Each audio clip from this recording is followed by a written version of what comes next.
Good evening. How's everybody doing tonight? Everybody's having a good night. Sitting in here cold, shivering. Got my hoodie on in my computer room. Air conditioner's kicking tonight. Probably don't need it on, but we're leaving it on. I'd rather it be cold in here than hot. That's for sure. Hope everybody's having a good holiday weekend. It's a long weekend for me. Got Monday off, paid day off. A huge blessing of recovery, that's for sure. Got my hair did today. I don't have a hat on. You guys notice that? I don't have a hat on. Addie noticed it. Barbers by Joe in my bathroom because I'm too cheap to go out and pay for a haircut. So I just kind of whacked all my hair off for the hell of it. It's summertime and I don't like to sweat, and I'm fat, so I sweat. So the less hair, the better, I guess. The power of lived experience. The power of the group is the topic tonight. It was actually a JFT from the other day on the NA side. For those that follow NA, that's where this topic has come from. But it relates to any 12-step fellowship that you may participate in. Hopefully you do, because I'm going to talk about the power of them in the group and the lived experience of others, and how meaningful it is, how it's impacted my recovery, and not overthinking things. And I'll get to that in a minute, because I used to overthink a lot of things. I still do at times because I'm a control freak. I'm going to bring the reading up. If you guys want to follow along, please share the stream out. I'd appreciate it. Good evening, Lacey. I kind of changed the screen up too. I kind of like this bigger full screen appearance. Comment, follow along in chat, share the stream out. I'd appreciate it. The more we share, the more we help, for sure.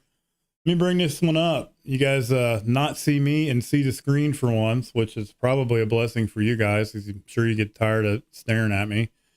You'll still be able to hear me though. The power in the group. It was from the NA side. Like I said, I think it was from a couple days ago. It's on their basic text. If you're following along in a textbook on page 24, it says our understanding of a higher power. It's up to us, guys. That's what I mean by like not overthinking the higher power, the God, the good orderly direction. And that's where this power in the group comes from. We can call it the group, the program. We can call it God. It's your choice. You know, don't overthink it. Don't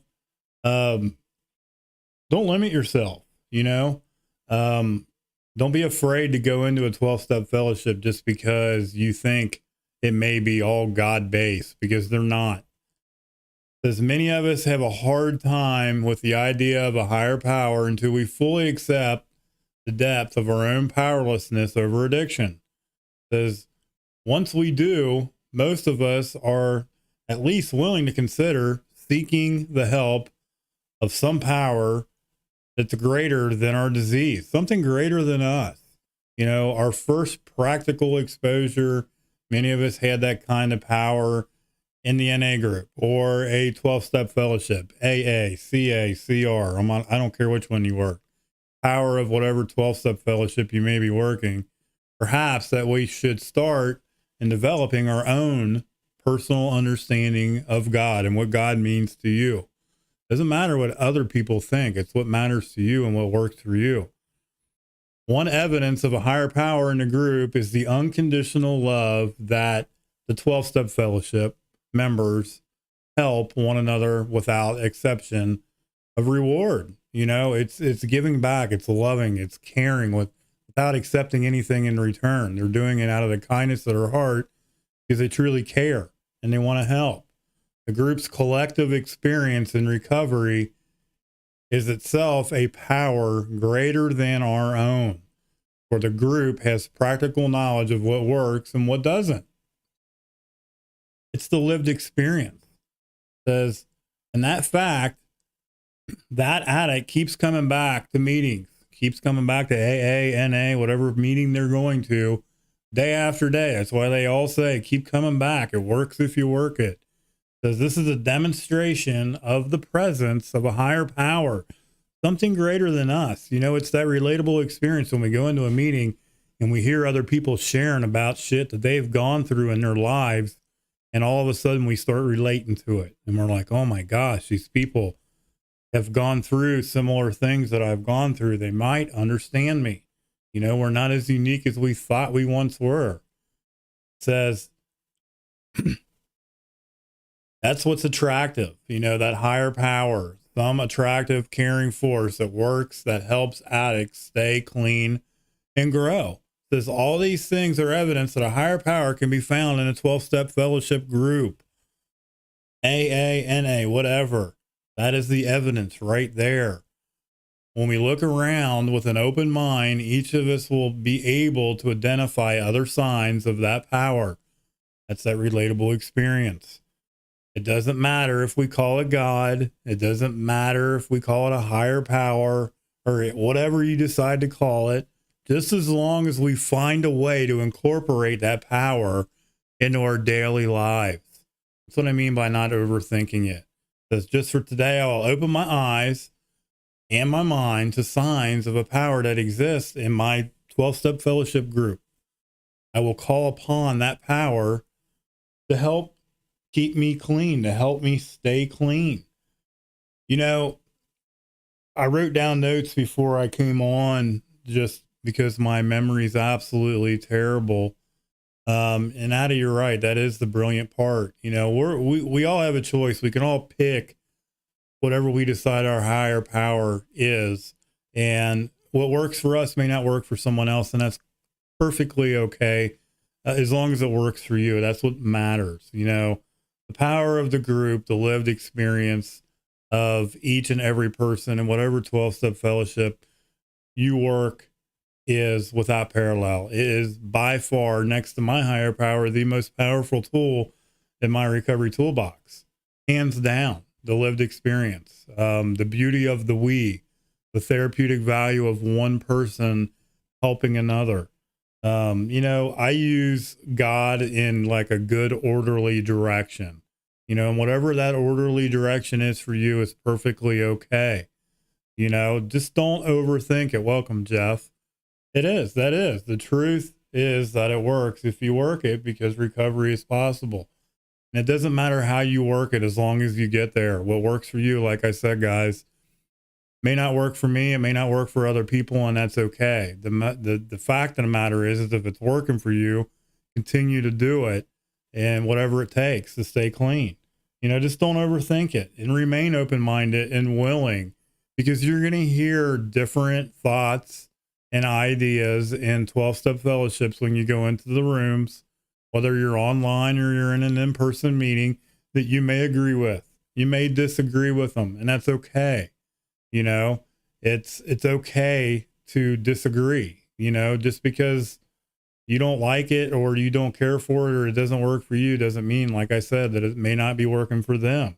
You know, just be willing, you know, be willing to get out of your comfort zone, be willing to try, apply yourself. I had an application problem. I could get out of the driver's seat, but I would never apply myself, you know. Once I learned that, you know, not only do I have to let go and let God, in my case, do the work, you know, to do the drive and to get out of self-will, I had to apply myself too, because he wasn't going to do the work for me. He was going to guide me. He was going to guide me in the right direction. But I had to put in the work. And quite frankly, when I was using and I was on the fence, I was lazy, and all I could think about was using. You know, I wasn't willing to put in the work because it was a lot of work, and it is a lot of work, and it's daily. It's day in and day out. I hope you guys enjoyed the stream. I think it's a really good topic because the power of the group and the therapeutic value of one person, the relatable experience of each and every one of us, is without parallel, guys. You know, if you're struggling tonight, if you're struggling in the future, tomorrow, whenever, you know, reach out, ask for help. That was hard for me to do, was to reach out and ask for help, to show a little bit of vulnerability and to humble myself and say, you know what, I can't do this alone. And together that we are stronger, you know. And when I reach out to other people that love and care about me and understand me and have been there and done that, man, as it gets so much easier. It helps me get through that 1 second, that one moment at a time when I'm struggling. So reach out, talk to somebody, ask for help, get your ass into a meeting. I don't care if it's on Zoom, if it's in person, get to a meeting, reach out and ask for help if you're struggling. And no matter what, guys, don't pick up. Picking up never makes things any better, ever, ever, ever. Have a safe holiday weekend. I hope you guys enjoy it. I think it's supposed to be rainy here in Ohio, which is completely okay because I am going to hibernate and rest and take it easy. Practice a little self-care this weekend. Addie just ordered some pizza. If you guys haven't watched the new Obi-Wan Kenobi and you guys are sci-fi geeks like me, start watching it because it absolutely kicks ass. It's amazing. I don't know what we're going to watch tonight, but I'm going to sit on the couch, eat some pizza, gain a little weight, and enjoy myself. Stay positive, guys. Keep that attitude of gratitude. Remain vigilant in your recovery. I love you guys. We will catch you guys soon.